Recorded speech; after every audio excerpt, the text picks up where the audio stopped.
Thank you very much, Engineer Arian, for that inspiring and heartfelt toast. Truly, it is a your frustrations, and more importantly, your persistence. In this batch, you are certainly, okay, truly something special, I guess. You are a mix of personalities that had made the journey unforgettable. Number one, I believe that this batch had the confident ones, the little, a bit proud, but something back it up kind of students, the ones who had big talks, but also believed that it will really matter, or that they will really matter. Siguro ano, the likes, and until we meet again. Thank you.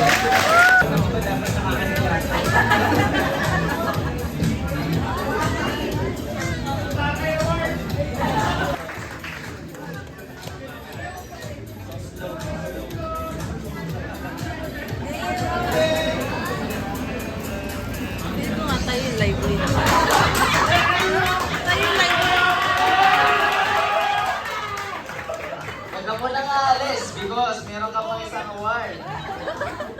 Sino to? Most Random Person Award goes to Jason Demir Ivan Award.